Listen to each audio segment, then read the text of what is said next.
KRC Magazine, Issue 69, Project Arctos, title, White Supremacy, by Jonathan Ho.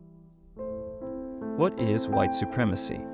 If you're like me, you may have grown up thinking white supremacy meant the KKK, Klux Klan, and other extremist racist groups that took extreme action including acts of physical violence, e.g. lynchings, to ensure white people maintain power.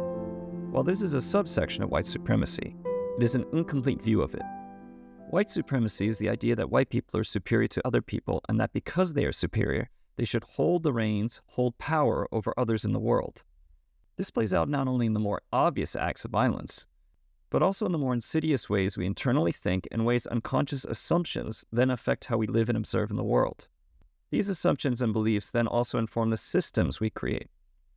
For example, you may see many white people leading successful companies or groups and start to believe that they are inherently better at leading. In the same way, you may start to think that people of color are not as capable to lead.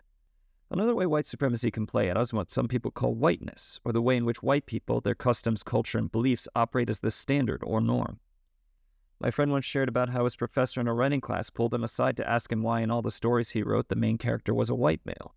My friend, who was a Taiwanese American, had always framed the main character as a white man, but had never questioned this or found it odd.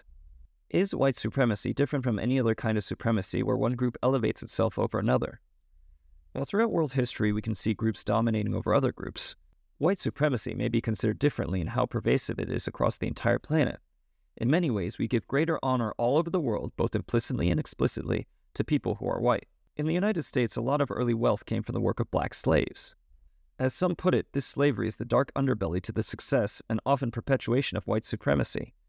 It is important to realize this when thinking about the foundations of the country, if you're in the US, and how this impacts many today. So while there are three different forms of supremacy, white supremacy deserves a specific place in how we view the world. Is white supremacy limited to the secular world? Dr. Reverend James Cone and others have described 4 ways in which white supremacy and whiteness affected theology among early black populations in the US. 1. Missions. Christianity came to many black people through white people. 2. Social environment. White people controlled the social environment where blacks practiced Christianity.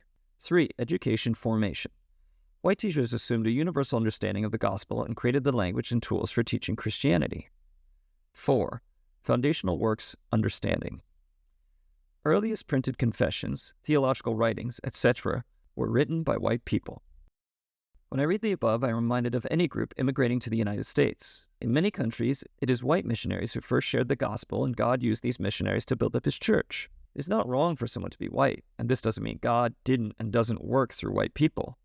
However, it's important to reflect. Is it possible that our theology and mindsets favor the culture from which it first came to us, and in doing so, may detract from a fuller understanding of the gospel and God's kingdom? At the same time, is there not a beautiful possibility that exists that we may yet see the gospel flourish more than it already has through the diversity of the church today? What ways might God be calling you to this work?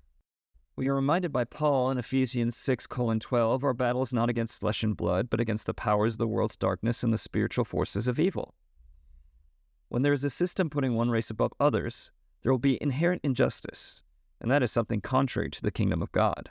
Why not use the term sin instead of white supremacy? If you have a struggle, it's much more helpful to give it a specific terminology than to generalize it. Think of the list of works in the flesh written by Paul in Galatians 5. It is helpful to have more specific terms.